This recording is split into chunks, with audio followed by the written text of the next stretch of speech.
Beskar, the metallic substance that was utilized by the Mandalorians in order to make their armor, weapons, and various utilities almost impervious to any technique, any lightsaber, any weapon, any blaster.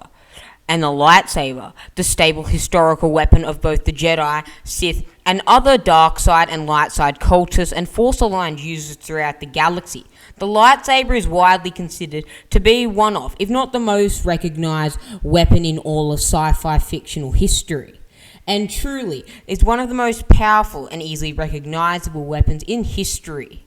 However, there is one matter that I've always had writhing in my mind, a question that I've been unable to deduce the answer to, but today I finally have found the answer to my question.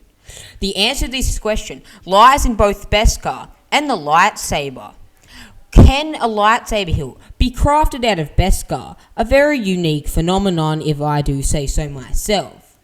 But today, we are going to be delving into the Mandalorian culture and the history of the Darksaber, and if there was, in fact, any lightsaber that was ever crafted out of Beskar, the famous impervious Mandalorian steel. Without further ado, acolytes of the Force and voyagers of the galaxy, let us proceed. To begin off, we have to take a look at Beskar. Beskar was the impervious Mandalorian steel that was utilized in a multitude of amounts by the Mandalorians against the Force-wielding Jedi, deliberately employed in order to combat the Jedi's lightsabers. The Mandalorians, along with using a variety of other various torture devices, used Beskar in order to resist the lightsaber strikes and Force attacks of Jedi more easily. Although most of the Mandalorians could not afford pure Beskar, as pure Beskar was truly impervious to essentially anything, with the exception of perhaps a super weapon like the Mass Shadow Generator, the Star Forge, and the Death Star. Pure Beskar was very rare, and it is commonly regarded that the multitude of Mandalorian soldiers only use normal Beskar being imbued with pieces of Durasteel in order to compose the majority of the armor, infused with a limited amount of Beskar.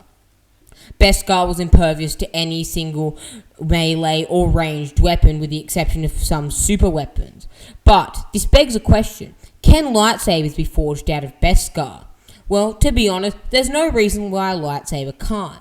But if you want to make a lightsaber out of Beskar, it would be exceedingly difficult. First, you would have to have pristine knowledge of where to acquire the Beskar from if you are a Knight of the Order.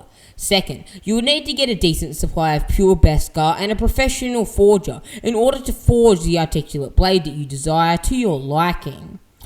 But there is one matter that we need to address, and that is the fact that in canon, that's right, Disney canon, there is actually a lightsaber that is crafted of Beskar. I bet you can guess which one it is. The ancient historic Mandalorian weapon, the Darksaber. The Darksaber was an ancient and unique black-bladed lightsaber forged by Tar Vizsla, the first Mandalorian ever inducted into the Jedi Order after they realized his Force sensitivity, prior to 1032 BBY. The weapon was kept in the Jedi Temple after Vizsla's passing, but members of House Vizsla sold the saber in a conflict with the Jedi during the descent and fall of the Old Republic. The Darksaber was then passed down, generation to generation, by the ancestors of pre-Vizsla, who sustained the weapon even after the pacifist ideals of the new Mandalorians replaced the warrior traditions they all knew and loved. By 21 BBY, the Darksaber was in the possession of Pre-Vizsla, the current leader of Death Watch and House Vizsla during the Clone Wars. He used the blade during his conflicts with the new Mandalorians, including his successful takeover of Mandalore after the coup.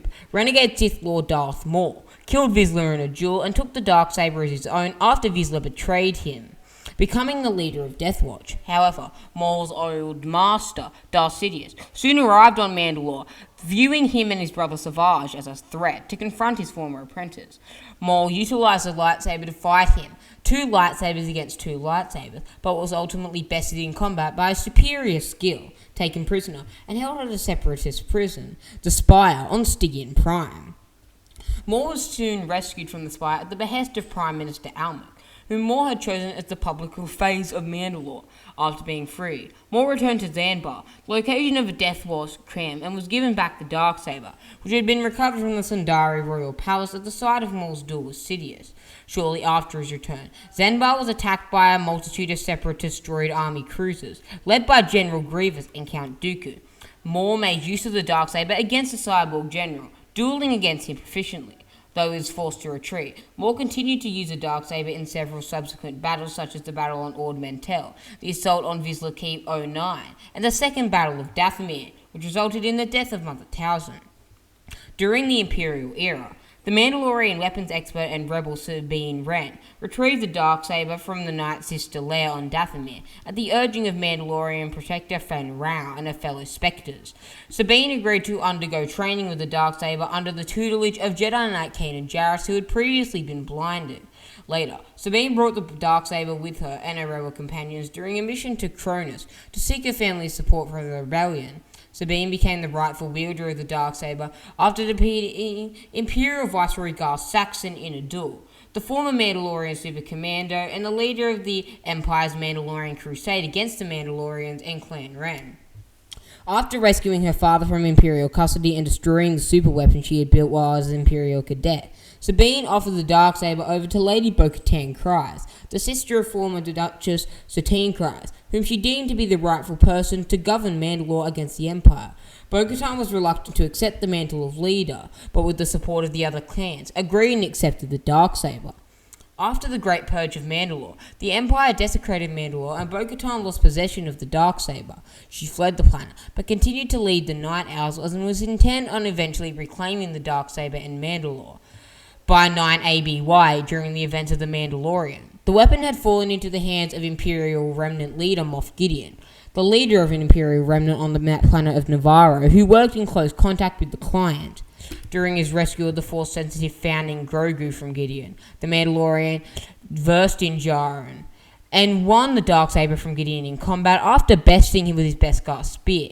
He attempted to pass the Darksaber on to Bo-Katan, but she declined, knowing that being once more gifted the Darksaber would make her claim to the throne illegitimate. Later, Djarin was challenged for the right to wield the weapon by Paz Vizsla, a descendant of Tar Vizsla, on Glavis Ringworld. Djarin won the fight, but was formally expelled from the Children of the Watch following the duel, due to the fact he had removed his helmet. Djarin continued to wield the Darksaber as his own into 9 BBY and beyond, as far as we can tell. I can't wait to see more of the Darksaber in The Mandalorian Season 3. It's truly one of the most mysterious facts in The Mandalorian, and I truly am so excited to see more Mandalorian culture enriching the shows. One very key detail that I believe many fans, if they were aware about the Darksaber being Beskar hilted, have turned a blind eye to. The fact that due to the fact the Darksaber is forged from pure Beskar, it is essentially invulnerable.